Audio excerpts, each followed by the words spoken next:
So, Brother Michael Imhotep is the founder of the African History Network and host of the African History Network show, Sundays from 9 p.m. to 11 p.m. Eastern Standard Time on social media and Blog Talk Radio. And for 7 years on 9:10 a.m., the Superstation WFDF Detroit. He's an historian, radio show host, researcher, lecturer, and writer. He's a weekly panelist on the Roland Martin Unfiltered daily digital show on Fridays at 6 p.m. Eastern Standard Time, providing political and historical analysis on the Black Star Media Network. His bio is extensive, and there's probably a lot more that we could say. Yeah, you don't have to go through the whole bio. I had to go through the whole thing, but I did want to go through the whole thing. A sense of who he is and what he has been doing. And I'll say this, a few weeks ago, I witnessed an interview that you did, Brother Michael, with Professor Manu Ampim, someone who Brother Antonio connected with sometime within the past year. And we were just blown away by what he brought to us in terms of history. I'm sure that there's so much between the two of you that resonates. So we're really happy that we were able to make this connection and bring what you bring to our listening audience. So why don't we start just by you telling us about the African History Network that you have and what that mission is, and what that whole vehicle is all about. Okay, and yeah, Manu is a friend of mine. I've interviewed him a number of times over the years, going back to about 2010. I think was when I first interviewed him in 2010. So the African History Network, we focus on educating, empowering, and inspiring people of African descent throughout the diaspora and around the world, because right now it's correct wrong behavior. So I'm a talk show host, as you said. I've been doing the African History Network show 14 years. It's been 14 years since May 10th, 2024. 7 years was on 9:10 a.m. WFDF here in Detroit. And, we deal with history, current events, politics, economic empowerment, issues pertaining to African Americans. So we do the show usually Sundays. I may do broadcasts during the week.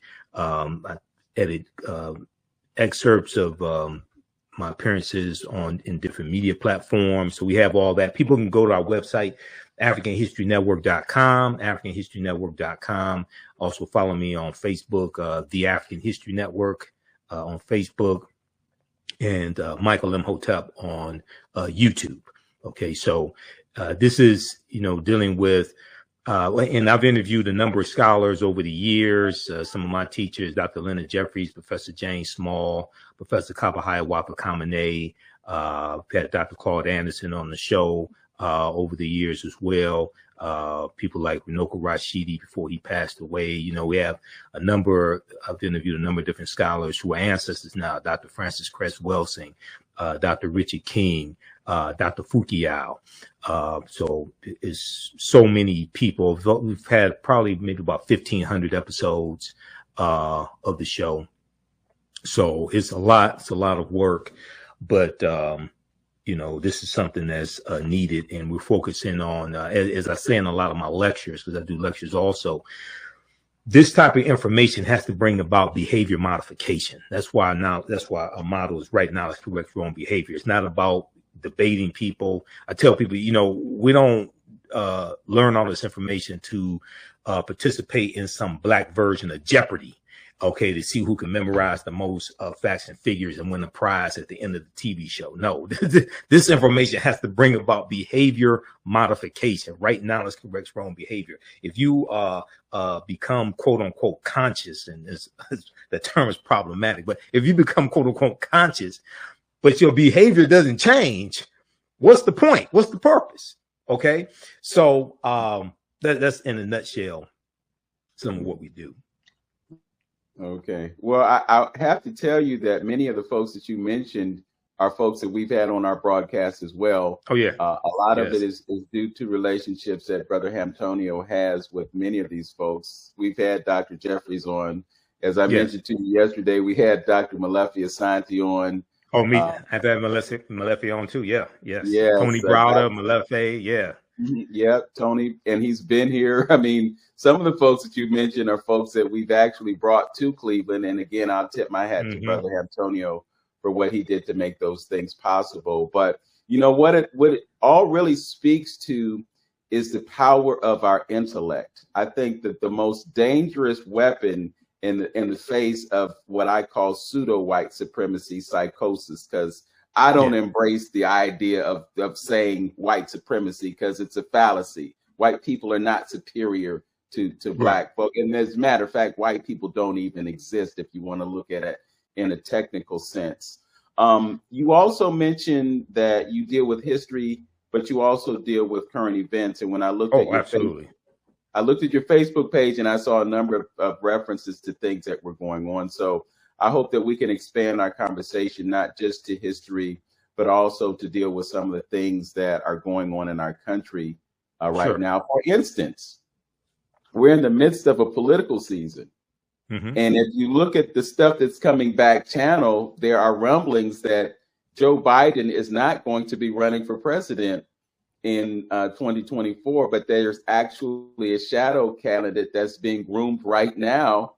And sometime this summer, there's going to be a decision to pivot from running JB and putting someone else in there, because they're concerned, and I don't like to say his name, but there is concern that 45 basically could get reelected in spite of all the adversity, the personal adversity that he's facing right now. And I just wonder how it's even possible for us to entertain the thought that our political system is just so dysfunctional right now. Right. Well, I've heard of rumors. I wouldn't put stock in rumors of a shadow candidate or things like that. They're always distractions. It's just like on my show, we've broken down how no third party candidate has won a single electoral college vote since 1968. And it takes 270 electoral college votes to become president elect. You win electoral college votes by winning, not by the electoral college voting. That doesn't take place until the first Monday following the second Wednesday in December, which is in the middle of December. You win electoral college votes associated with the state by winning the popular vote in the state. So anybody that tells you that the popular vote doesn't matter has not read the U.S. Constitution. The popular vote does matter. Republicans know that. Many of us don't, and we fall for these tricks. That's how Donald Trump won the electoral college vote in 2016, and Hillary Clinton got 2.9 million more popular votes, because we've never been taught to really play the game of politics to win. I teach about political self-defense. Political self-defense. First thing you have to do is read the U.S. Constitution, because if you don't understand the U.S. Constitution, you won't understand any of this. That's why the U.S. Census is so important. The U.S. Census was created by the Constitution. First census taken in 1790. The census that the last census that took place in 2020, the population of white people in this country was 57%. That was the first time the population of white people in this country dropped below 60% since 1790. Okay, that scared a lot of people, because there's a fear of the browning of America. Now, all white people don't have this fear, but there's enough of them that have this fear to make a difference. It's enough of them who have this fear to be a threat. There's a fear that by the year 2043, white people will no longer be the majority population in this country. And you have media outlets like Fox News, like Newsmax, right-wing talk radio that prey on this fear, that feed them fear, okay, that drive them towards somebody like a Donald Trump. And in 2016, many white people saw Trump as the great white hope. They saw him as a last resort. Because if you go back, I covered the 2016 campaign extensively on 910 AM WFDF on the African History Network show, right? For a lot of white people, he wasn't their first, second, third, fourth, or fifth choice, right? But they said, I watched about 100 interviews that Trump did and campaign rallies. And then I watched numerous interviews with Trump supporters or people who were reluctant Trump supporters. And overwhelmingly, they said, this is about the Supreme Court. They said, this is about the federal bench. Okay.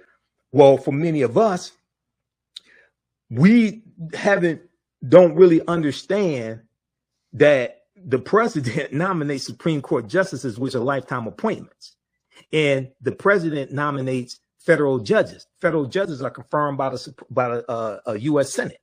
So Donald Trump got 226 federal judges confirmed because Republicans took back control of the Senate in 2014, led by Mitch McConnell. McConnell and Republicans blocked 103 federal judge nominations that President Barack Obama made after 2014 and blocked Merrick Garland, who was Obama's nominee for the Supreme Court. So then when Trump becomes president, because we didn't understand how the Electoral College works, you have all these vacancies. So then, and lastly, and I'll turn it back over to you, but lastly, the nominations, the names for the Supreme Court nominees and the federal judges were given to Trump largely from lists from the Heritage Foundation and the Federalist Society. Okay, now the Heritage Foundation is a right-wing think tank, and one of the things they do is work on voter suppression tactics. And if you don't believe me, go read the article that Ari Berman did for Mother Jones exposing Heritage Action for America, which is their sister organization, and how Heritage Action for America was the entity that crafted Senate Bill 201 in Georgia, the voter suppression bill in Georgia, as well as copycat bills passed in state legislatures, especially a lot of former Confederate states. Jessica Anderson is the executive director of Heritage Action for America. And she was caught talking in a meeting, and she was recorded and it was released, and Mother Jones published it, talking about how they were the ones that crafted Senate Bill 201. And that was a backlash to Joe Biden winning Georgia in 2020. That was a backlash to the January 5th, 2021 special election that Senator Raphael Warnock won and Senator John Ossoff won, that gave Democrats control of the Senate. It was a 50-50 Senate, but they had control over the Senate. This was a backlash to all of this. So the reason why things are confusing now, and the momentum is shifting toward Biden-Harris right now, if you pay attention to the latest polls, and if you pay attention to what's taking place in the campaign, the momentum is shifting, but it's May, and most people don't pay attention to presidential campaigns really until after Labor Day. Okay. But the Biden-Harris campaign, they're not waiting till after Labor Day. This thing is steadily ramping up. They've opened over 150 campaign offices across the country in the last few months. So this thing is steadily wrapping up. But what we have to understand is history, economics, law, and politics. The acronym I use, HELP. History, economics, law, and politics. Okay. And we have to practice political self-defense. Agree. Absolutely. Totally agree. And that system that, that's been our downfall forever. I'm not knowing how those things would, and they also talk about, the things that happen as far as locally is concerned, Oh, absolutely. Your local politicians, and that directly affect you, and when we tend as Black folks, like, I like the statement, and I live by that statement too, that you said earlier. If it's not going to change the way you think, you have to behavior information, and, yes. and that's the frustration that I have, with different people, is that hopefully you would like to think, and you don't want to be naive, that if presented with certain information and certain facts, that you use that information and try to incorporate it into your way of thinking, your way of living, and things to make you a better person, yes. And I think, and I'm pretty sure you think too, by doing what you're doing, is that our folks, and taking it a little broader and bringing and talking about Black folks, as our ancestors have laid down the foundation for us, how to deal with these issues. Yes, of course, you have to modify it a little bit because we're dealing with in this particular age, but there are some structural foundational things that are constant, regardless on what time of the century that you are operating in, that is helpful to us, because right now we all over the place. You know, our ancestors are looking at us like, you don't try everything but me.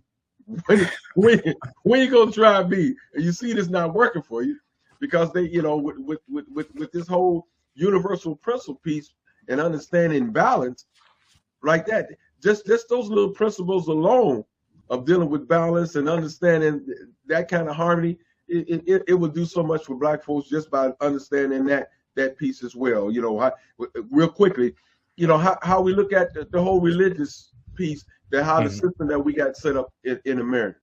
Women were shied upon. They couldn't even be in the pulpit to even preach. Right. Their voice was silent. You know what I mean? Right. And something Dr. Henry Clark said, you know, this side would never work until we put the woman where she belonged, because it was about balance. Yes. And so again, as I stated before, we're letting the children run the system. You know, they the newcomers on the planet, and we letting them, just like I said before, throwing the kids out the parents out the house and letting the kids run the show. And it's just a matter of time that dysfunction is going to happen. Yeah. You know, when we look at you having a conversation with Asar Imhotep a few minutes ago, somebody asked the question, are we the same people? No, we're not. No, we're not the same people. But when we look at, if we look at the modern day civil rights movement, for example, okay, look at Dr. King and Ralph Abernathy and John Lewis and Ella Baker, Rosa Parks, okay, the modern day, what was called the modern day civil rights movement. That civil rights movement was largely led by African-American male Protestant ministers. And many of them were misogynists, because you're dealing with a society that is misogynistic. You have white male patriarchy, and then that's infused into Christianity. Okay, so they grew up in that. They grew up in that ideology to varying degrees, and then a lot of them brought that mentality into the modern day civil rights movement, which is why Ella Baker leaves the Southern Christian Leadership Conference that she helped co-found in 1957 after she was passed over for a permanent leadership position in SCLC, because Dr. King and others didn't think that women belonged in permanent leadership positions. You know, Dr. King was one of our greatest leaders, very much misunderstood. Brother Vince talked about Manu and Pim, and I've done interviews with Manu previously where we dealt with the distortion of Dr. King's legacy. That brother was a revolutionary. Okay. And toward the end of both Dr. King and Malcolm X's life, their ideologies were converging. You read Martin Malcolm and America, A Dream or a Nightmare by James H. Cone. That was probably one of the first books that, and I read that back in 1994 when I was in college. That was probably one of the first books that really went in depth and dealt with the trajectory of both of their lives and how their ideologies are converging. And when we talk about Malcolm, we know his birthday is coming up, May 19th. People really forget Malcolm joins the civil rights movement when he leaves the Nation of Islam. Yes, he had Organization of Afro-American Unity, but Malcolm goes to speak to SNCC. He meets with Coretta Scott King in January, I think it was January 1965. He goes to Selma. He wants to meet with Dr. King a second time. They met March 26, 1964 at the U.S. Senate debate for the Civil Rights Act. This is later in the same month that Malcolm officially separated from the Nation of Islam, March 8, 1964, and the month before he leaves for his Hajj to Mecca. But when you study both of these two men, these were revolutionaries, okay? And one of the themes of the Battle of the Bullet that Malcolm delivers March 29th, 1964 in Washington Heights, New York, and then April 3rd, 1964 in Cleveland, Ohio, Corey Methodist Church, and then April 12th, 1964, King Solomon Baptist Church. in Detroit, one of the themes of the Battle of the Bullet was interjecting Black nationalism into the civil rights movement. Okay, so one, when we cannot suppress African American women the same way white men suppress their women. Okay, right. We can't do that. And when we study traditional African society, we saw the position of the woman elevated. Okay, and two, when we have our various movements, we cannot bring white male patriarchy into those movements dressed up in red, black, and green. Absolutely. So true. So true. Brother Michael, I want to go back to what we were talking about in terms of population. And you talked about 2043 and then the paradigm shift, and white folks are no longer the majority. There are some who might be saying that that shift has already happened, but I'm just curious about this hot button topic of immigration right now, because we're getting these stories about all these mass exoduses taking place and all these folks coming into the country, and many of them are not classically white folks. I'm wondering what impact you think that will have on the paradigm of our population and perhaps a shift in power. Well, let's approach it like this. First of all, immigration policies in America are broken, and it is going to take congressional legislation to fix them.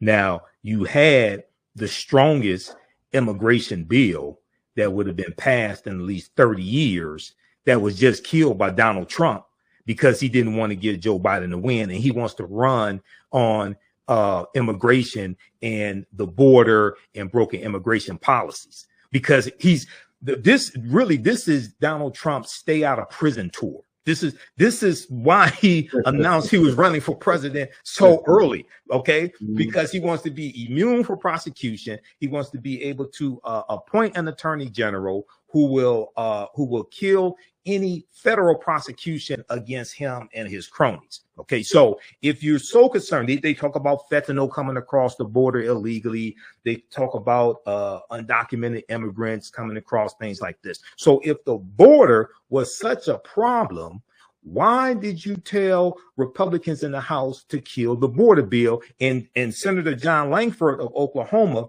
conservative Republican, he led the way for this bill in the Senate.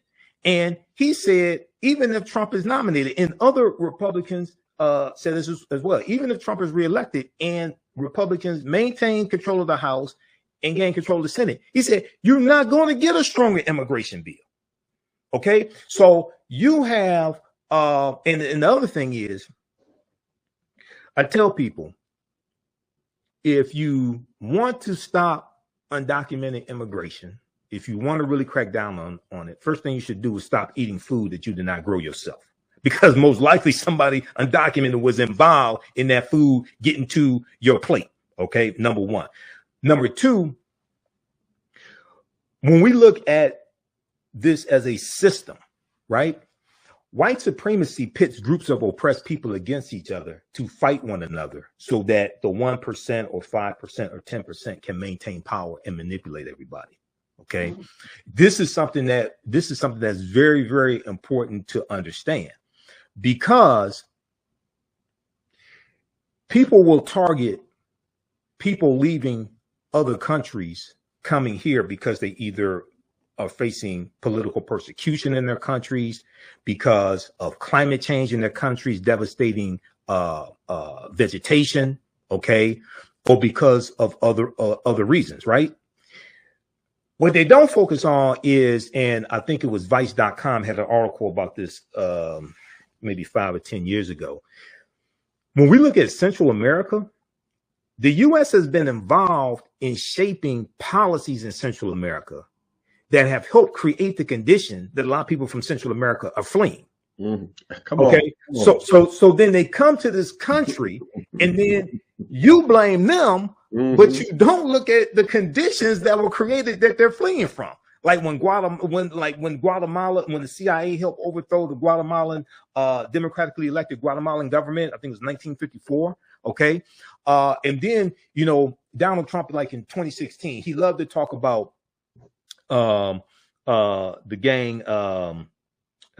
Was it not MSI? It's the gang. I forgot. It'll come to me. It's a Latin gang. It's a Mexican gang.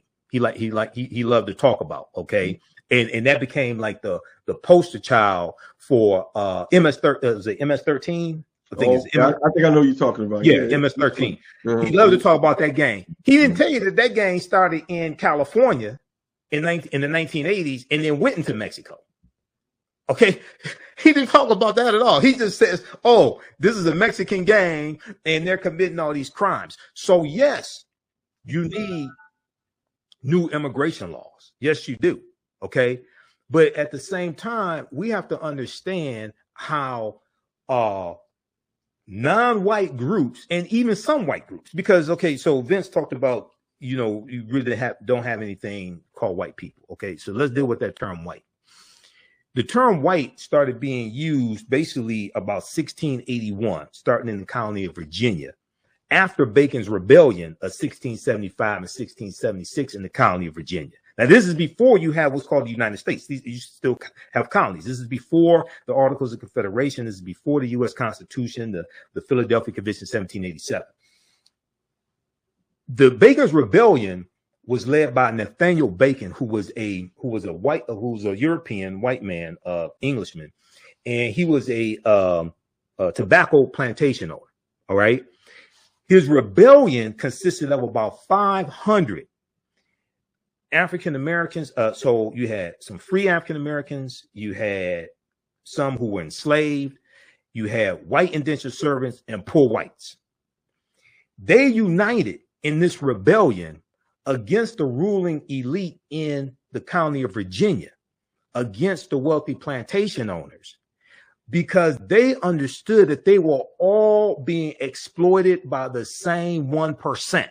They were all being exploited by the same group of people. And in December of 1775, this band burned down the town of Jamestown, Virginia. I don't know how many people know this history. Go research Bacon's Rebellion at history.com, the official website of the History Channel. They have an extensive article on Bacon's Rebellion. Now, when they burned down the town of Jamestown, Virginia, I don't know if this became the inspiration for the song, The Roof is on Fire. Maybe it was. I don't know. Okay. But what happened, more importantly, what happened was after Bacon's Rebellion. It's going to be about 1680, 1681, that in the colony of Virginia, they start implementing the term white for widespread usage to refer to people coming from Europe, in the English and people coming from Europe. Why did they do this? Because previously, and when you read chapter 2 of Before the Mayflower by Lerone Bennett Jr., and we deal with a lot of this in my online history classes that I teach, okay? In chapter 2 of Before the Mayflower, 6th edition, Lerone Bennett Jr. talks about how, page 40, he talks about how what we call white people didn't refer to themselves as white. They referred to themselves as English or Englishmen or Christians. And he talks about how the terms for black people or African Americans at that time was we had the terms Moor, black or Moor, Neger, N-E-G-E-R, and Nagar, N-E-G-A-R. Okay. When you look at why the term white was implemented in the colony of Virginia, and then it's going to be adopted by other colonies as well, it was to break up the alliance between these non-white people who were ruling. It was to break up the alliance of free African people, enslaved African people, white indentured servants, and poor whites. Okay, so that the ruling elite could manipulate all of them. And what they did was they implemented chattel slavery, because it wasn't until about 1641 in the colony of Massachusetts that you had your first codified slave laws in the what we would call the 13 colonies. Okay, you had African people entering into some form of what we would call indentured servitude. They would serve 5 to 7 years and then be released. Chattel slavery in the 13 colonies didn't exist at this time. Okay, in the early 1600s. It's going to be after Bacon's Rebellion, right around 1681, that they start changing this to change the treatment of African people and to make a distinction between African people and especially poor white people who had an alliance, because they realized they were being both manipulated. So then they're going to institute chattel slavery. They're going to have harsher treatment for those identified as African, and they're going to use the term white to identify all of what we would call European people, to put all those people on team white, to make poor white people think they're on the same team as the wealthy plantation owners who are exploiting them. Right. To reduce their ability and desire to fight back. Okay, so and we're still dealing with this trick bag today, because you have poor white people voting for Trump, and he's never cared about poor white people. He's never cared about middle class white people. He's only cared about the wealthy.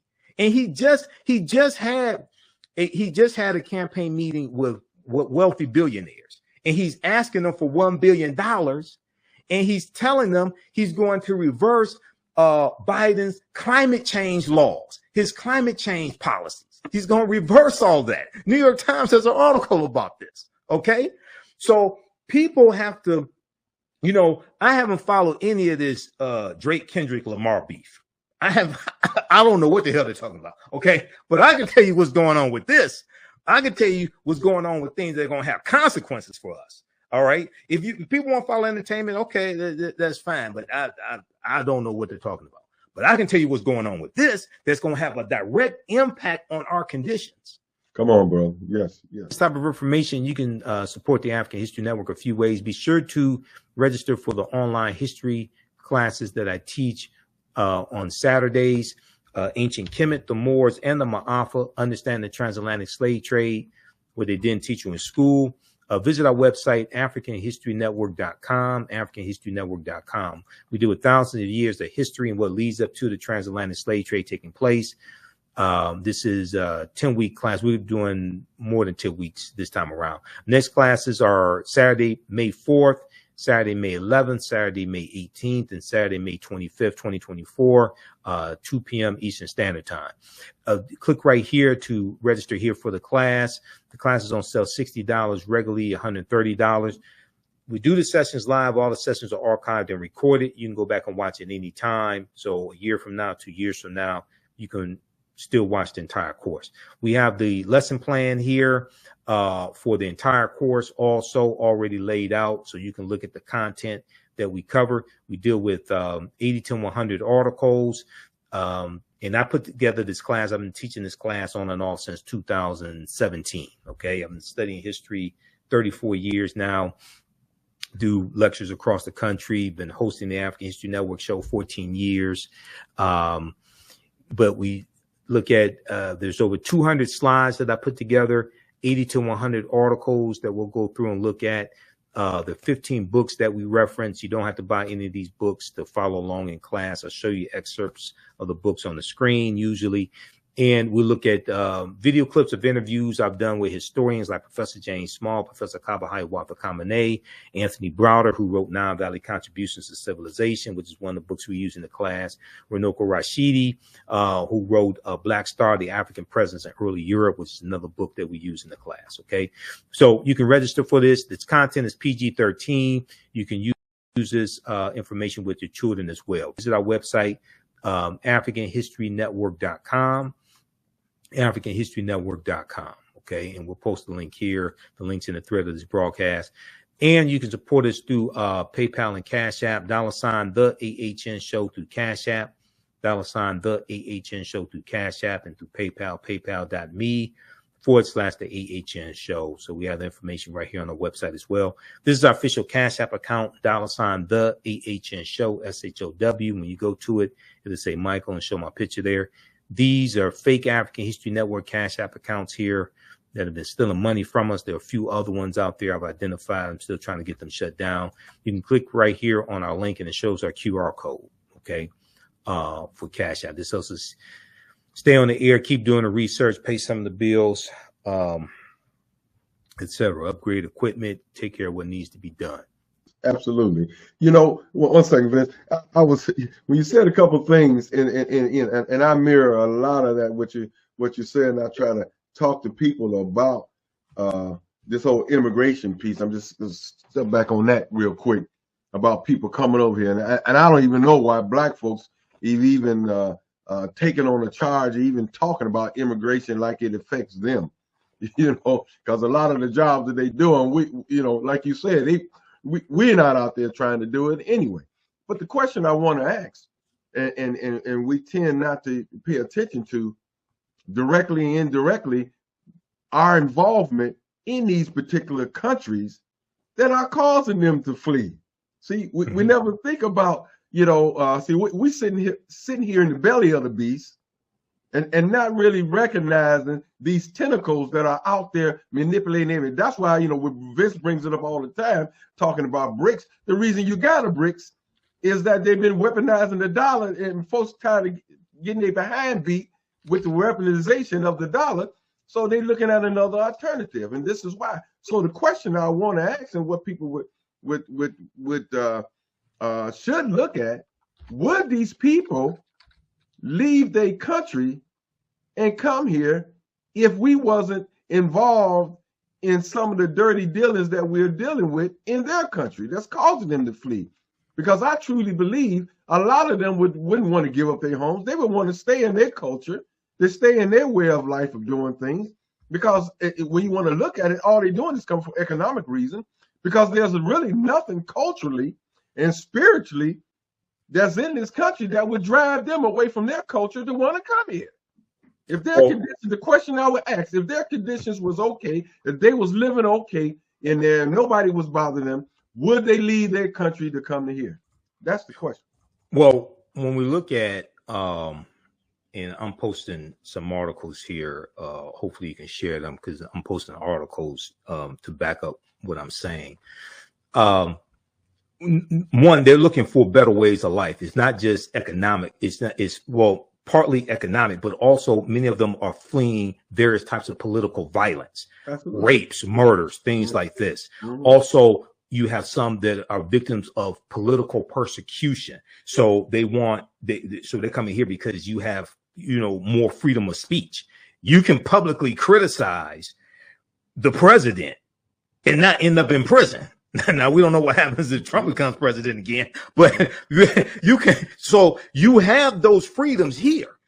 Okay. Now, also, to give you an example here, a lot of people don't know this. Starting with the Herbert Hoover administration. Herbert Hoover wins the presidency in 1928.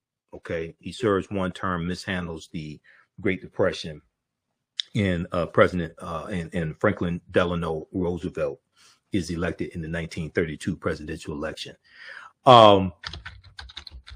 There were about 1.6 million Mexicans who were deported by the U.S. back to Mexico, starting with Herbert Hoover, and starting in the Great Depression. The Great Depression begins 1929. Stock market crashes October 1929. And the government was saying that these Mexicans were taking jobs away from white people in the country. Okay.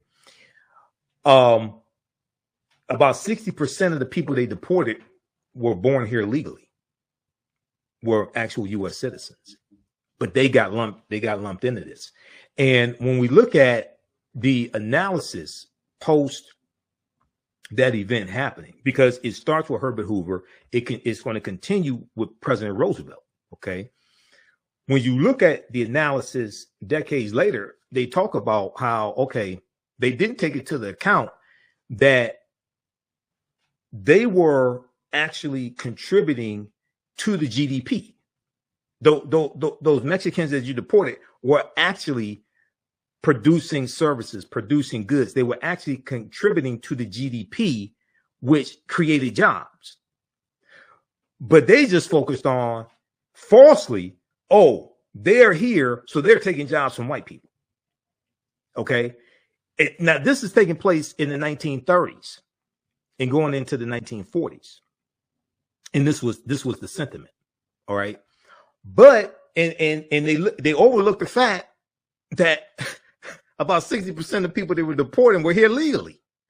Okay. So it's that whole term, being that you had like 2.6 billion acres of land largely stolen from Native Americans and African people as well, because one of the people I've interviewed on my show numerous times, probably 12, 13 times, was Dr. David Imhotep before he passed away in 2023. And he was a friend of mine, and we did lectures together here in Detroit, did a couple of lectures together. But he was the author of The First Americans Were Africans, Documented Evidence. The First Americans Were Africans, Documented Evidence. He deals with the African presence in this country going back at least 51,700 years before. These would be the Khoisan. And this was before Native Americans even came into existence. So understanding the history of the Louisiana Purchase and the U.S. getting 828,000 square miles of land from France, and France stole the land from Native Americans and Africans who were here, things like this. So when I hear, white people start calling somebody illegal, I'm like, dude, you really don't want to have this conversation. Okay. You really don't want to get into this history. Okay. Then California, Arizona, New Mexico, Colorado, Utah, Nevada, all that was part of Mexico. The reason why the U.S. gets that land is because of the Treaty of Guadalupe Hidalgo of 1848, which is what ends the Mexican-American War. And the U.S. pays, I think it's something like $15 million for that land, but it's part of the treaty that ends the Mexican-American War. Mm-hmm. But the Mexican-American War was triggered basically over a border dispute, a land dispute, and the U.S. really wanted to take over the entire North American continent. The U.S. wanted to expand, okay? And they really wanted to take over the entire North American continent. So it's like, you really got to be careful when you start calling people illegal. And then Florida was part of Spain. That was all conquered by Spain. Florida was conquered by Spain, Juan Ponce de Leon, 1513. Mexico was ruled by Spain for something like 300 years, right? All part of that European exploration coming out of the Dark Ages. So, yeah, you really want to be careful with that. And if you want to crack down on undocumented immigrants, crack down on corporations hiring. Mm-hmm. If you want to crack down on undocumented immigrants, crack down on corporations hiring. And the first place you should look at is Donald Trump's golf courses and his hotels and things like that. Because he got busted because he was hiring undocumented. He had undocumented immigrants there working. That came out a few years ago. Mm-hmm. That's true. Yeah. Mm-hmm. Brother Michael, you mentioned Malcolm X and his birthday coming up on the 19th. We also spoke a bit about Martin Luther King and the revolutionary aspect of them. I'm also thinking about Carter G. Woodson. And I absolutely. Think, yeah, and this is partly relevant because of our brother Lynn here, who was involved with the ASLAALH, the Association for the Study of African American Life History. Yeah. Yeah, a few months ago, I was privy to a conversation about Carter G. Woodson and his affinity to African history. And I just wanted to have this conversation and have Lynn present for the conversation, because there is conversation about the pushback on African history and the focus on Black history and the disassociation of that affinity to African history within Asala. Part of the conversation was how at a certain point we should probably pivot from just Black history and embrace the idea of African history. And I was just wondering what your thoughts were about that. It seems as though when we celebrate Black History Month here in America, we focus exclusively on Black history and we don't expand it when the two are connected. Right. They're intertwined. They're in deal with each other. And we need to have a greater perspective and a broadened perspective because of our relationship to Africa. Right. So part of that conversation, that was part of the conversation I had with Professor Manu and Pim when I interviewed him. I think that was in April of this year, 2024. People can watch that full interview on my YouTube channel, Michael Imhotep, IMHOTEP, or on my Facebook fan page, the African History Network. So, so Dr. Carter G. Woodson talked about African Heritage Month, okay? This was part of the conversation I had with Manu and Pim. That would be the next, that would be the expansion of the celebration of what started out as Negro History Week to African Heritage Month, with the focus on Africa and African history. So if we look at the creation of what started out as Negro History Week, the second week in February 1926, Dr. Carter G. Woodson and Asala creates this back at the time of the Association for the Study of Negro Life and History. Okay, Dr. Woodson was an educator. He had a PhD in American history from Harvard. He taught at a high school, but he also taught at the college level as well. He taught at Howard University for 1 year. Okay, and he understood, because he was an educator, he understood that African Americans knew basically nothing about their history. So Negro History Week was never designed to be the only time of the year that we study our history. It was, he chose the second week in February, not because February is the shortest month of the year, not because it's the coldest month of the year, but he chose the second week in February because it contains the birth dates of Abraham Lincoln, February 12th, and Frederick Douglass, February 14th, which is Frederick Douglass' assumed birthday, because Douglass didn't know his exact birth date and he didn't know the exact year that he was born. So since celebrations were already taking place in the African American community, basically since the assassination of Abraham Lincoln in 1865, and since Frederick Douglass dies in 1895, since those celebrations were already taking place in the African American community, Dr. Carter G. Woodson puts his new cultural celebration within that same period of time, because celebrations are already going on. The Negro History Week, later Black History Month, or African American History Month, was designed to celebrate, teach, study, and acknowledge the contributions that African Americans have made to this country, but also on the continent of Africa. Okay, the continent of Africa was not separate from the celebration, okay, based upon Dr. Woodson's original intent. And there has been an annual theme for African American History Month since 1928.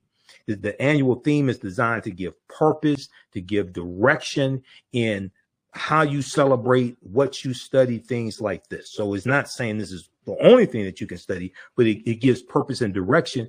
And the annual theme is also supposed to be timely to what is taking place in society, what's taking place in the country. So just to give you a quick example, the annual theme for 1928 was Civilization, a World Achievement.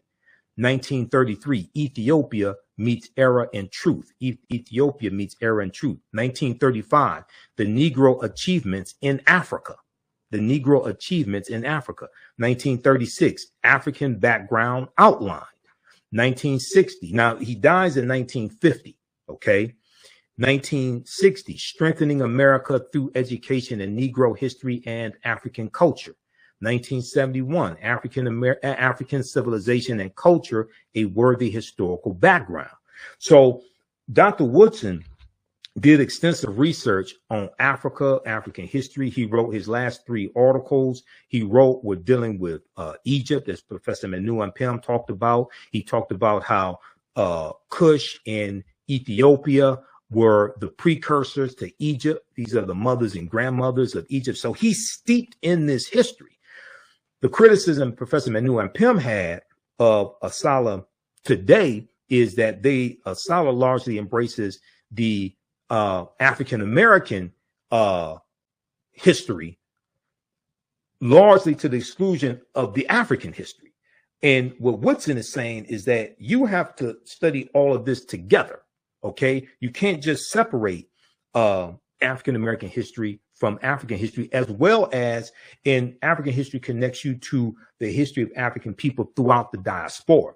So African Heritage Month, which was also Woodson's vision, taking things to the next level, is moving in the same thought process of combining all of that together.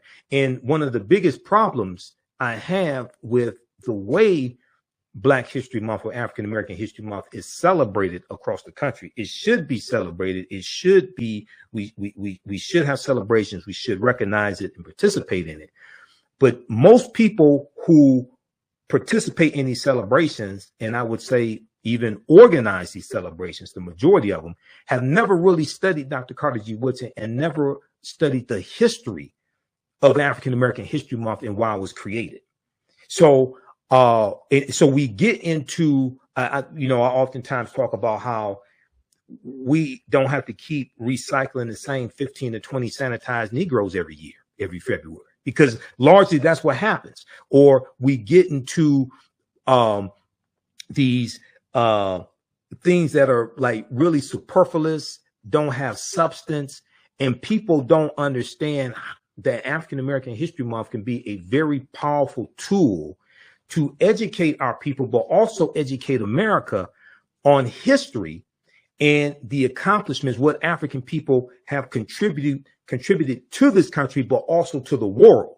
So we're not using it as a powerful tool to educate and liberate.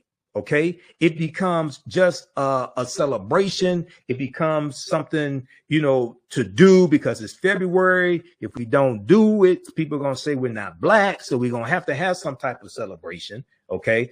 And a lot of these celebrations become watered down. And unfortunately, some of these celebrations give the appearance also that they are trying to make white people feel comfortable with the oppression of African Americans as well. Yeah, absolutely. And another factor is just our disassociation with Africa because of what we've been taught through our educational process. The last thing some of us would want to be identified as is an African, but our dear brother Rashidi, he always talks about the idea of Runoko Rashidi. Yeah. Yeah. You were born outside of Africa, but it doesn't make you any less African because it's in our DNA. Well, but you have white people running to Egypt. You had, going back to the 1800s, you had European archaeologists claiming Egypt for themselves, claiming Nubia for themselves. When Napoleon conquers Egypt in 1798, Napoleon Bonaparte. You have the discovery of King Tutankhamun's tomb, 1922. So Europeans are constantly running to Africa. They're constantly running to Egypt, claiming Egypt for themselves, claiming Nubia for themselves. When you look at Carthage, Hannibal Barca, the Carthaginians, that's in the area that today is Tunisia, North Africa. They claim that Hannibal was white. They claimed Hannibal was white. Okay, when you look at Emperor Menelik II, the Battle of Adwa, 1896, defeating the Italians. The Italians got their behinds kicked so badly by the Ethiopians. The Italians told the world that the Ethiopians were white because they didn't want people to know that this Black nation defeated them. So you have, and then when we look at mythology, right, coming out of the Dark Ages, coming out of the 1300s, going into the 1400s, European exploration, the start of the transatlantic slave trade, 1441, with the Portuguese going into the 1500s. As Europe starts to rebuild itself, okay, Europe was hit with civil war, famine, poverty, things like this. The bubonic plague hits in 1347, hits in spurts from 1347 to 1400. Europe loses estimates of somewhere between 25 to 75 million people. Right? As Europe starts to rebuild itself, conquer people's lands, go into the Caribbean, set up plantations and start to rebuild itself, one of the things that they do is reinterpret image. Okay. So the Black Madonna and Child that Runoko Rashidi talks about a lot, and he talks about in his book, Black Star, the African Presence in Europe, which deals with the African presence in early Europe. France had about 300 images of the Black Madonna and Child, paintings and statues, things like this. And this is even before the presence of the Black Madonna and Child goes back to Asar, Aset, and Heru, who the Greeks called Osiris, Isis, and Horus. Even before the Moors go into the Iberian Peninsula, today known as Spain and Portugal, in 711 AD, and take the teachings from the Nile Valley region of Africa all throughout Europe. This is even before that. They have these images of what we today call a Black Madonna and Child. As Europeans start gaining power and rebuilding these European nations, you start having a rise in the dominance of the European phenotype. So they start reinterpreting image. So in the early 1600s, Michelangelo paints the Sistine Chapel, and he uses his aunt and uncle as the model for Adam and Eve, and they're white. God is white. The angels are white. When you look at Greek mythology, Zeus, who was the king of the gods, Zeus was said to be from Ethiopia originally, but Zeus gets reinterpreted as a European.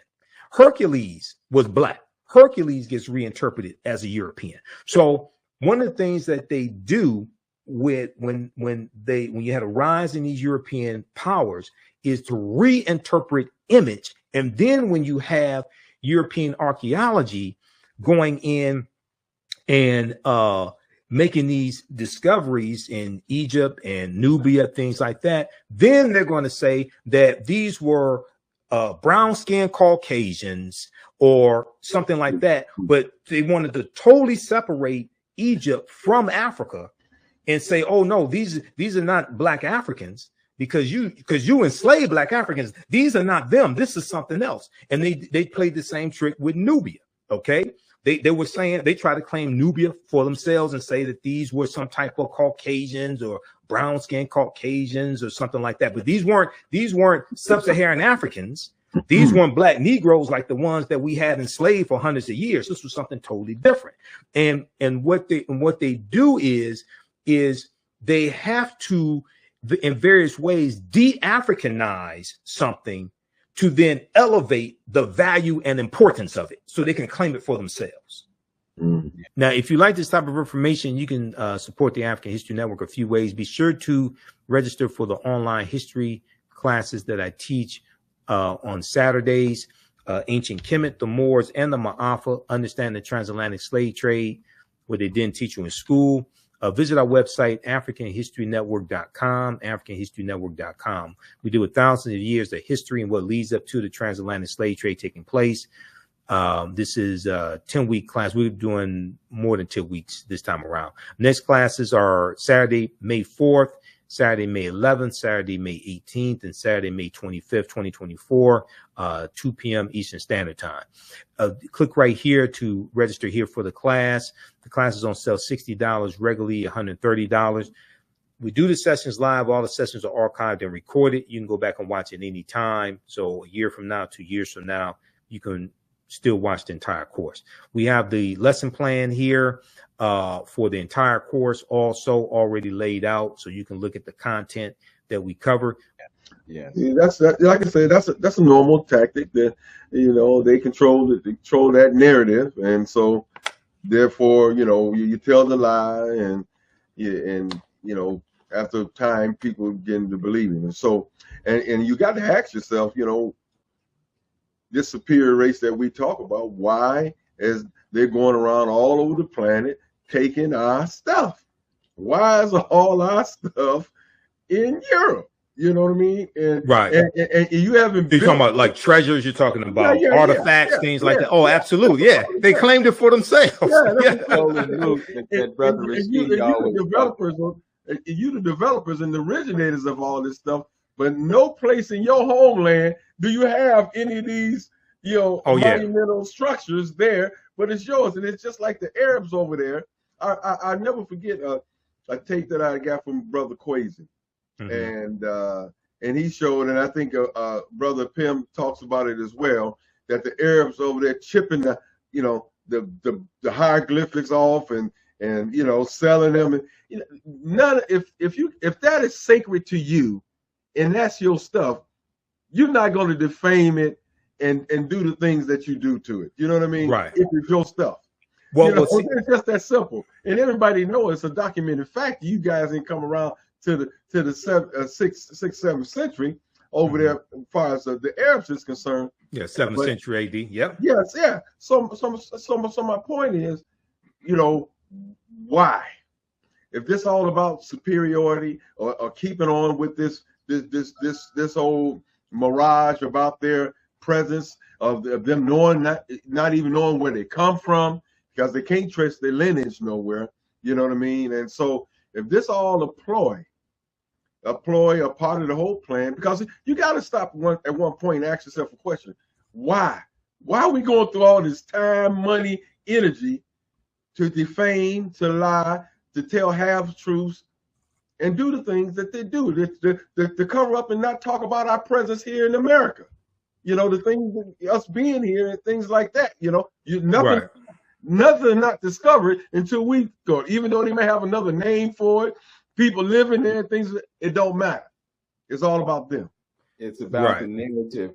Brother Michael, I wanted to ask you if you had heard any of the social media fodder, I'll call it, about Vladimir Putin and his announcement about all these black images of the Madonna and child and so forth and so on, and then them having access to that and making it public. Have you heard anything about it? And oh yeah, do you think it's relevant? I've heard about it, and that has been in Europe for hundreds. It's all throughout Europe for hundreds of years. That's not something new, right?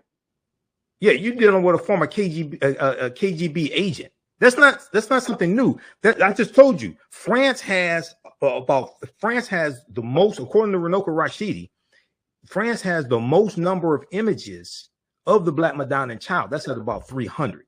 Okay, and that's in his book Black Started African Presence in Early Europe. And what Runoko did was he traveled around the world and he took pictures to document this. So he has the pictures in his book, and I have his book here somewhere in the office because that's one of the books I use in my class. So I'm going to find that. But that people that study this history already know that stuff is in Russia. He's not telling us something that we don't know. The people that don't study this history and are amazed by it, and they're the ones impressed. I'm like, and that stuff's been there for hundreds of years. We know this, okay? And this deals with how, and what one of my teachers, Professor James Small, talks about how Europeans took fragments from the periphery of African spiritual systems to create Christianity. Okay. And so when you look at, you read Christianity Before Christ by Dr. John G. Jackson. Okay. And you start seeing where all this comes from with Christianity and how they took the teachings from the Nile Valley region of Africa, from the African spiritual system, and incorporated that into their stories in the Helios Biblos, the Sun Book, S-U-N, the Sun Book, right? And you deal with. I'm laughing because I just said that to somebody last night. Go ahead. Yeah. So it's important for our people to read the Bible, but you have to understand what you're reading, and we have to also speak to people where they are. Okay. So the Bible can be used as a tool to be a bridge to get to take us back to where we were before foreigners, fakers, and fools came into the continent of Africa, misinterpreted what we had, distorted it, and represented it to the world like they created it themselves. All right. But you're dealing with, you know, for instance, you deal with Noah's Ark, right? Or actually, let's go back to Adam and Eve. Okay. That comes from an ancient Sumerian myth of Enki and Ninti. And Enki was the man, Ninti was the woman. But Ninti in Sumerian means woman of the rib or lady of the rib. Okay, that's an ancient. You're dealing with stories that are told over and over and over again over thousands of years, adapted to various people's cultures. Okay, so when we deal with Heru being born on December 25th to the Virgin Auset, and we deal with the Annunciation, the Immaculate Conception, the Virgin Birth, the Adoration. These are ancient African principles. These go back, the story of Osar, Auset, and Heru dates back to at least 3300 BC in ancient Nubia. Okay, at least. So you're talking about 5,000 years ago. All right. So, and because of largely the transatlantic slave trade, even though it was happening some before then, but for most African Americans, the reason why we're Christians is because our parents were Christians, our grandparents were Christians, our great grandparents were Christians, and our ancestors before them, largely because of the transatlantic slave trade. And we haven't reclaimed our mindset and our history and culture to really understand history prior to that. Okay. So, and this is not to attack Christianity, as Sister Nubia Wardford, who's a cultural anthropologist here in Detroit and goes to the Sudan and does archaeological excavations, as she's talked about on the African History Network show. She talks about how Christianity has actually done a lot to maintain the iconography from Africa. It's in the icons, and it's in the graphics and things like this. It's still there today. Okay.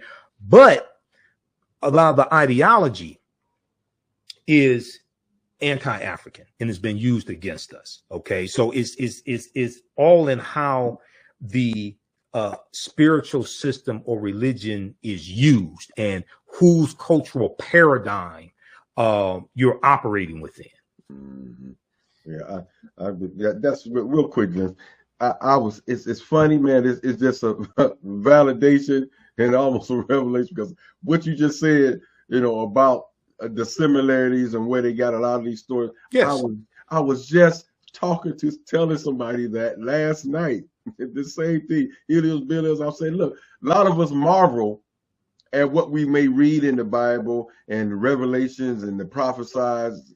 And I said, when they got together in the council, they took information and these stories from all you could find prophecies, or they talk about the future. Right. I mean, the point is, people think that's the only point of literature that talks about that. The Bible is the only book that speaks on futuristic things that could come to pass. And I'm just saying, they stole it out of those stories from other older stories. Yeah, those are ancient stories coming from ancient Africa, coming from the Nile Valley region of Africa, ancient Kemet, Sumer, different things of this nature. So, and the cultural paradigm is extremely important, but also you mentioned the councils. So there were 21 ecumenical councils from 325 AD, starting with the Council of Nicaea up until like the 1800s.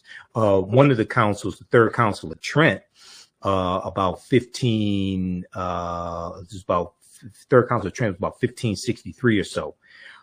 As a result of the Third Council of Trent, this is why you have the Gregorian calendar introduced about 1582 by Pope Gregory XIII, which which is the calendar we use today. And they had to recalculate when Easter was celebrated. Okay, because Easter celebrated on the first Sunday following the first full moon following the vernal equinox. So Easter is a movable feast because it's based upon astronomy. Okay, now Christmas is based upon astronomy as well. It's based upon the movement of the sun entering into its lowest point, entering into the winter solstice, its lowest point around December 20th, December 21st, and then from December 22nd, 23rd, 24th, it appears the sun stands still. The sun does not move. And solstice actually means sun stands still when you look at the etymology of the word solstice. Then on December 25th, the sun moves 1 degree northward.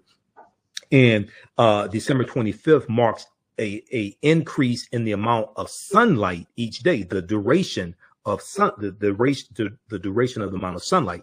So starting on December 25th, the days start getting longer again. So in ancient times, December 25th was looked at as the birth date of the Son of God, or the Son, the S-U-N, not the S-O-N.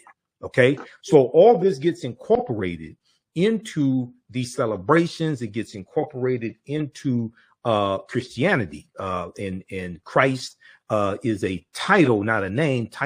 Christ coming from the Greek Christos, which means anointed or anointed one, which comes from Ka-rest, which is in the ancient Middle Nether language, Ka-Ka, meaning spirit, rest meaning to rise, Ka-rest meaning the rising of the spirit.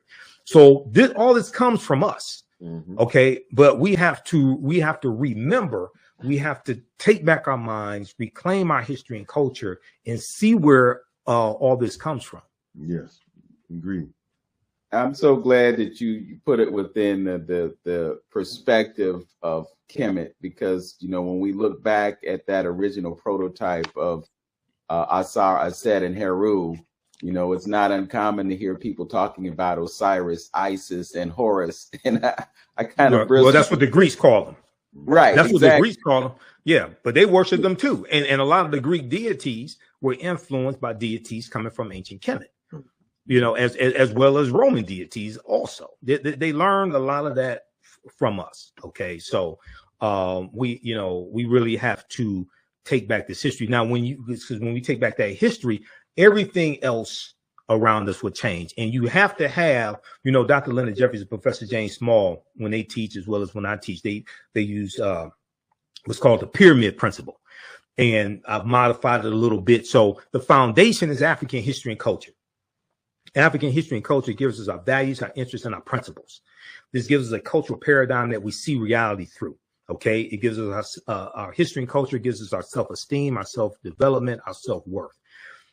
I usually show the pyramid of Khafre in Giza, right? So the foundation is African history and culture. The two sides of the pyramid are economic empowerment and political empowerment. Your history and culture influences how you engage in the economics and your understanding of the economics, right? Mm-hmm. And then the other side of the pyramid is political empowerment and understanding politics and how you engage in politics. Now, politics is the legal distribution of scarce wealth, power, and resources, and the writing of laws, statutes, ordinances, amendments, and treaties, their adoption, interpretation, and enforcement. This is what politics is. Politics is far beyond just voting. Voting is one part of politics, and it's an important part, but it's not the only part of politics. Politics impacts every aspect of our lives, from the water we drink to the air we breathe to the food we eat. And for all the economic empowerment gurus out there, and my degrees in business administration from Wayne State, I understand this better than most people, and taught entrepreneurship for 7 years. Laws and policies govern and impact your economy and your economics. Okay. Now, when we look at the economic empowerment, we look at the economic part. African Americans have a deep, rich history of cooperative economics, the co-ops. Okay, whether it was mutual aid societies like the Free African Society in 1787 and the Free African Union in 1780, whether it was the Colored Merchants Association in 1928, coming out of the National Negro Business League, which was founded by Booker T. Washington. And the Colored Merchants Association was a cooperative of hundreds of African-American owned grocery stores across the country, whether it's the Colored Farmers Union, founded about in the 1880s in Texas. And this grows to 1.2 million members. We have, if people read Dr. Jessica Gordon Nimhard's book, Collective Courage, which deals with a deep history of the types of co-ops and how we engaged in economics. Okay, now right here in Detroit, you just had Detroit Food Co-op that just opened, Malikia Kinney and many others. And this is an African-American owned grocery store that's structured as a cooperative. Okay, and they got tremendous coverage from local media here, a lot of buzz on social media. A ton of people. They opened, I think it was May 1st, and they have their grand opening May 18th, right? We have a deep, rich history of cooperatives and our businesses being structured like that, whether it's whether you have a business that may be owned by 2 or 3 people in a traditional structure and they're part of a larger cooperative, or you have a business that's actually structured as a cooperative where the members are also co-owners, okay, of the business. One of the most popular types of cooperatives today would be credit unions, where the people who have accounts are also what they refer to as members, okay? They're also co-owners. So how you engage in economic empowerment, because you have a lot of people out here trying to pass off white capitalism dressed up in a red, black, and green dashiki and calling that economic empowerment for black people. And that's not. Okay. Now you can learn some valuable things about marketing and accounting and different things like that. Right. But when we actually deal with how we did this, William Washington Brown and the True Reformers in 1881, when we actually study how we actually did that, it was through the cooperative system, largely. Yeah, that whole piece, reminds me, and I mean, it's just funny, like you said. And that's something Dr. Leonard Jesse always said: take whatever you got and Africanize it. He always talks about that and mentions that, Africanize it. And I think that's again, that's always been the key to us learning, and something that Dr. Amos Wilson said about culture, because it's all interconnected. See. I mean, yes. It was brilliant how people put this stuff together. I mean, come on, if you've been on the planet forever, you had to come up with some solutions on how to live with one another, how to run a community, a family, how to get along with other ethnic groups. You had to come about some kind of solutions, So everything is interconnected. And as some Dr. Amos Wilson said, culture. When people speak of culture, a lot of times they think about food, dress. He said, but culture is economics, and just like you just said with your pyramid, it's economics. Right. And if cultural states that we wear hats like I got on my head, guess what? Somebody in the community is going to make that hat, and we're going to spend our money with it. So a culture. Yeah, that's a Kango. Yeah. That's a Kango you're wearing, brother. That's old school. I know about the Kango. I have a few myself, man. I started wearing Kangos, because of Run DMC and the Kango Kid, UTFO, when I was a kid, Samuel L. Well, it wasn't because I started wearing Kangos because of hip hop. It wasn't because Samuel L. Jackson does wear Kangos, but I started wearing them because of hip hop. Okay. And when I was a kid, I couldn't afford Kangos. So when I became an adult, right, I could do that. So yeah, no, that goes back to Run DMC. That goes back to the rapper, the Kango Kid, who was known for Kangos. He was part of UTFO. Okay, they had the Roxanne songs, things like that, right? So that's what influenced me and also LL Cool J. Can't forget LL Cool J, right? That's what influenced me to wear Kangos. Yeah, but like I said, if someone in our community was making Kangos or whatever, and it's cultural, and it's some cultural about that all of us partake in.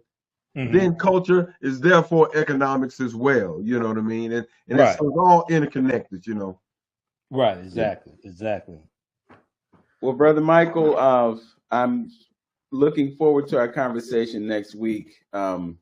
We talked about doing a part 2, and I'm looking forward to that. I'm going to promote your appearance on our show for the week on Facebook, as well as doing a promo on WERE, so people will be able to tune in during the radio hour. I know that you have a class to teach, and I got to go visit my mama. She lives 3 hours away, so I'm going to drive down to Chillicothe.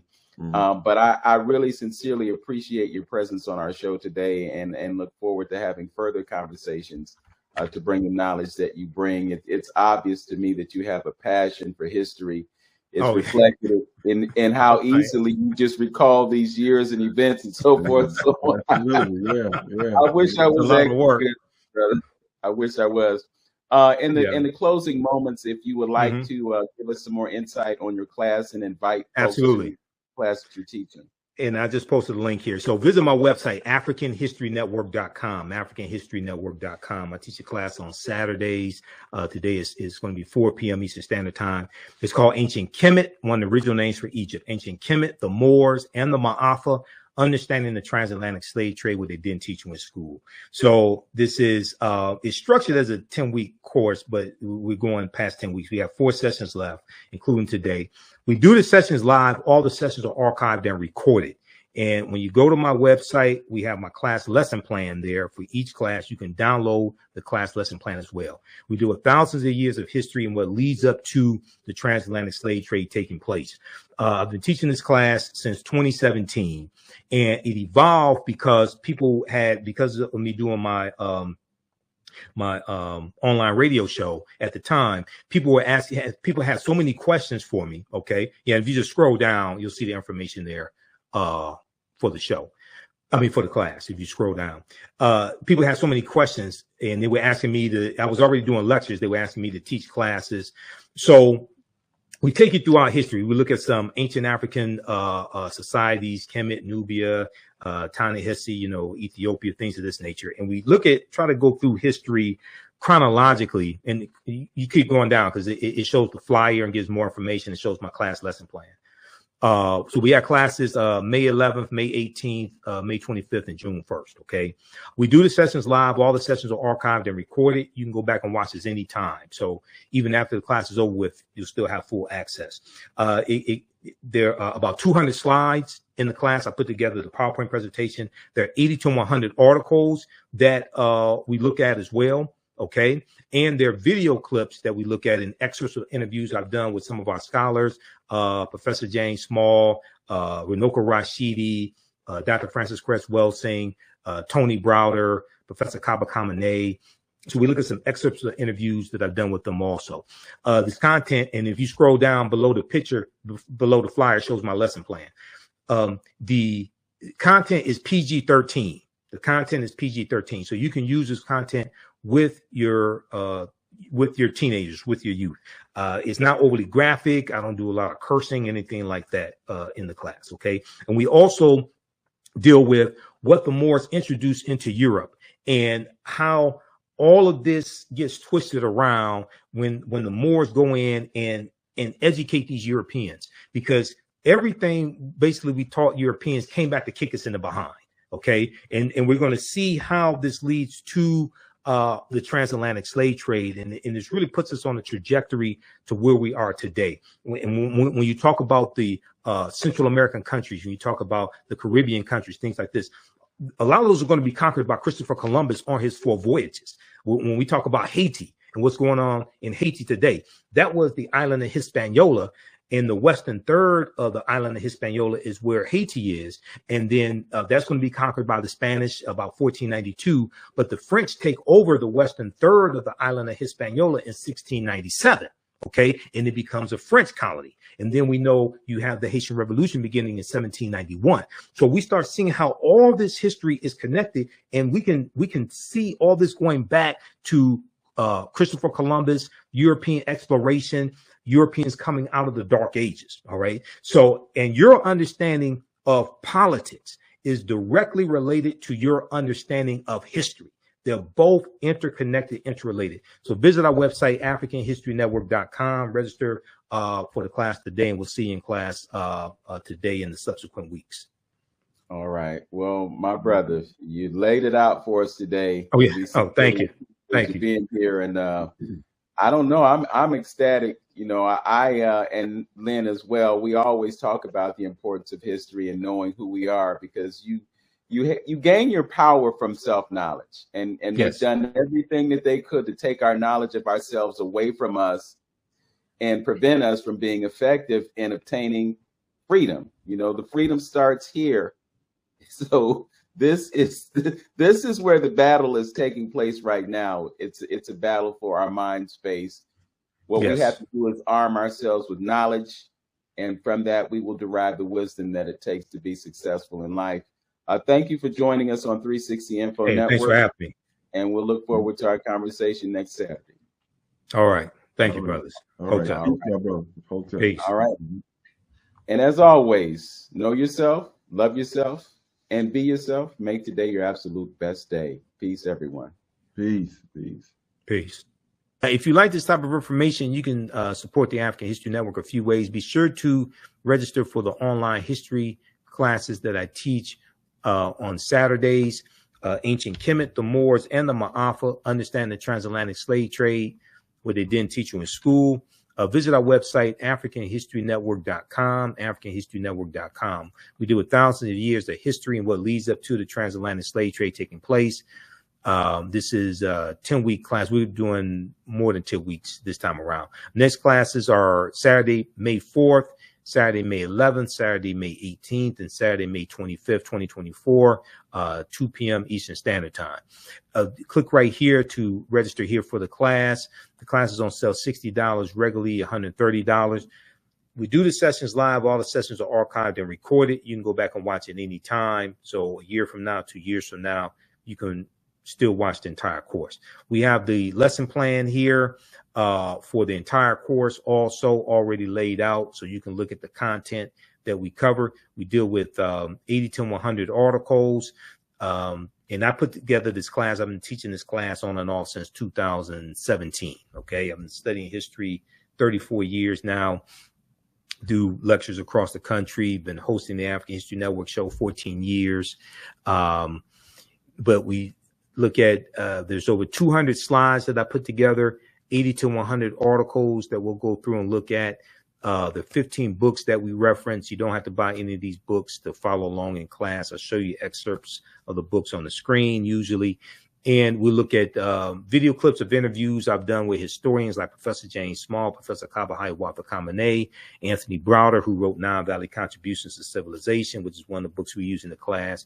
Runoko Rashidi, who wrote Black Star, the African Presence in Early Europe, which is another book that we use in the class. Okay, so you can register for this. Its content is PG-13. You can use this information with your children as well. Visit our website, AfricanHistoryNetwork.com.